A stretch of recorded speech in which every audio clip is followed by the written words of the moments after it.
On mouille d'abord le cou, parce que si le chat a des puces, lorsque l'on va mouiller le reste du corps du chat, les puces vont remonter. Elles n'iront pas sur les yeux et les oreilles, elles se noieront dans le cou. Il y a vérité que la température soit bonne, comme pour les bébés. Trop chaud ici, c'est trop chaud pour le chat. On mouille bien le chat. On laisse la tête. On s'occupera de la tête plus tard. Le chat est un animal assez frileux. Il n'aime pas l'eau, mais il n'aime pas non plus surtout le froid. Donc c'est pas tellement l'eau en soi qui dérange le chat, c'est surtout le fait du changement de température.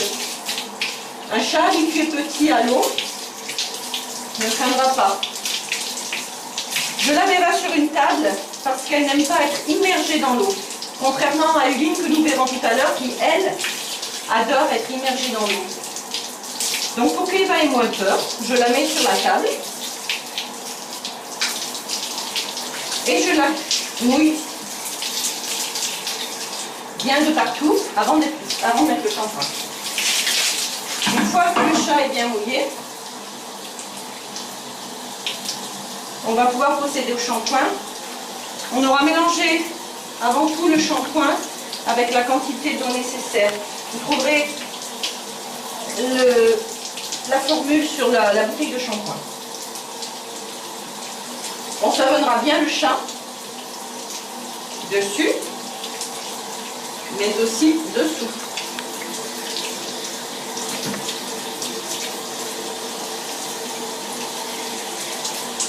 On va le savonner de cette façon de partout. Une fois que le chat sera bien savonné, on procédera au rinçage. Donc là, je vais faire tout de suite le rinçage pour que vous puissiez voir. Et on fera ça 3 fois. Ce qui est vraiment important, bien sûr, c'est le shampoing, évidemment, pour que le chat soit propre. Mais surtout, le dernier rinçage est important. Il ne faut pas que le chat ait de savon sur le corps. Voilà, donc nous allons procéder à 3 shampoings et 3 rinçages. Et le dernier rinçage, bien sûr, faire bien attention qu'il ne reste aucun savon sur le corps. Voilà, j'en suis au dernier shampoing. Donc je vais procéder au rinçage. Donc Eva a diminué de volume. Donc un très bon rinçage.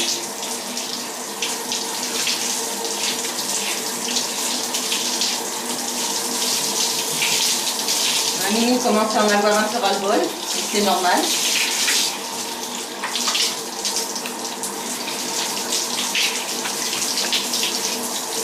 Attention, soyez pas excités quand vous lavez votre chat. Le chat sent quand vous avez peur, il sent quand vous êtes mal à l'aise, donc il faut être bien à l'aise.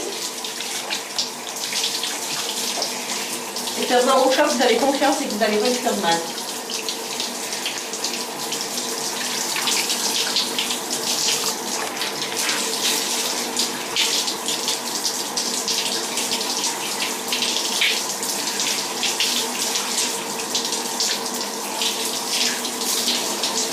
Il ne restera plus que la tête, que l'on ne va pas mouiller, bien sûr.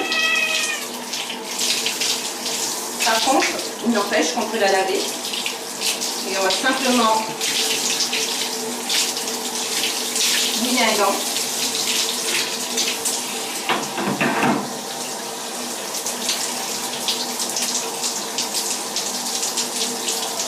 Ouais, ma pousse, ça y est. Et nettoyer les yeux, le nez. Voilà, ma chérie.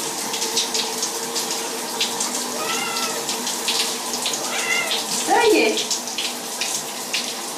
Voilà. Dernier petit coup de rinçage pour s'assurer qu'il ne reste pas une goutte de savon.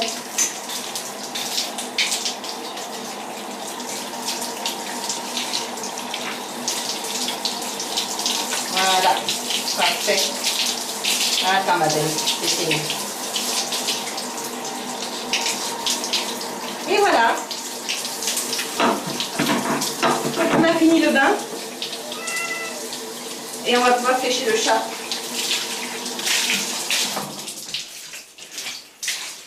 Donc on va déjà l'emmitoufler dans une petite serviette, enfin une grande serviette tout de suite. Et je vais prendre,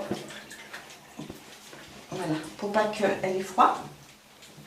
Et pour éponger le maximum d'eau. Voilà. Et on fait comme pour un bébé. Voilà. C'est fini ma chérie. Et voilà. Et maintenant on va faire le séchage.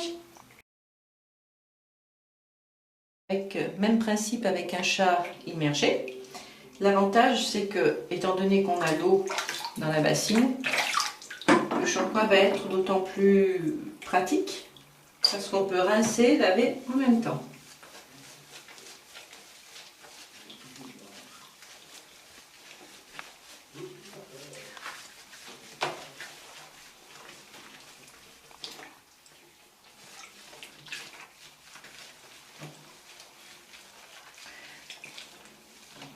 Il faut que le bain soit pour le chat un moment de détente.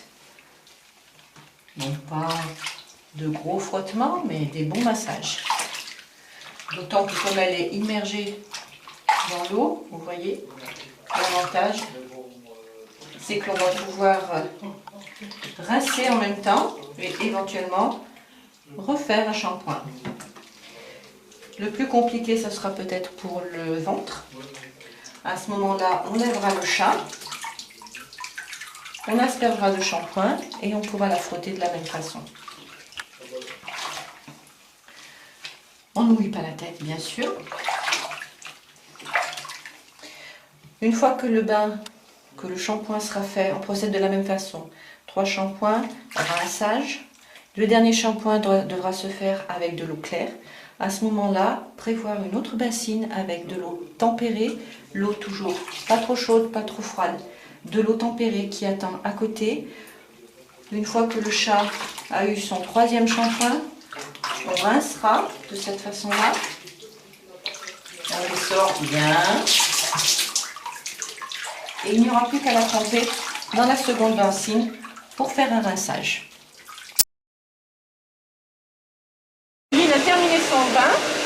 Donc pour la sécher, on l'a sorti de l'eau, on l'a mis dans une serviette pour éponger le plus gros de l'eau. Ensuite on l'a remis dans une autre serviette. On l'a séché à nouveau et là donc j'ai étalé ma serviette sur une commode et je suis en train de la sécher avec une 3e serviette pour bien absorber tout le restant d'eau. Et donc nous allons procéder au séchage par séchoir. Alors ça le chat n'aime pas trop parce que déjà l'air peut rentrer dans les oreilles, donc on commence par mettre les mains pour cacher les oreilles des chats et l'air ne passera pas et ils nous s'affoleront moins. Si vous voyez que vous avez un chat vraiment trop perturbé par le séchoir, à ce moment-là, vous pouvez lui mettre la serviette juste sur la tête comme ceci. Ça lui couvre tout et ça vous permet de sécher le reste du corps. En l'occurrence, moi, Uline n'aime pas trop qu'on lui couvre la tête, donc on va la laisser évoluer tranquillement. Elle ne craint pas trop le séchage. Quand elle en aura ras-le-bol, de toute façon, elle nous le fera savoir. Voilà. Et on sèche toujours à rebrousse-poil. Il faut que le séchoir soit dos contre le chat. Ce qui va permettre d'éclater le poil et de le sécher mieux, bien sûr. Et donc, on peut passer le peigne. Donc, on va le passer comme ceci, grosses dents. Et ensuite, étant donné que le séchoir pousse le poil à rebrousse-poil, on va passer le peigne dans ce sens-là. Ce qui fait qu'on va bien écarter les poils et donc du coup bien sécher jusqu'à la racine. C'est très important. Le chat prendra vite froid et quand le chat tombe malade, on a des yeux qui pleurent, on a la double paupière qui apparaît, on a des sautements, on a des éternuements. C'est très rapide. Donc il faut vraiment que le chat soit bien séché. Surtout quand on est en période d'hiver. Voilà, là j'ai la chance d'avoir un chat qui est très tranquille au niveau du séchage. Si vous avez un chat qui est moins tranquille, essayez de le couvrir, essayez de faire au maximum et de le sécher bien sûr avant tout avec une serviette sèche pour enlever le plus gros.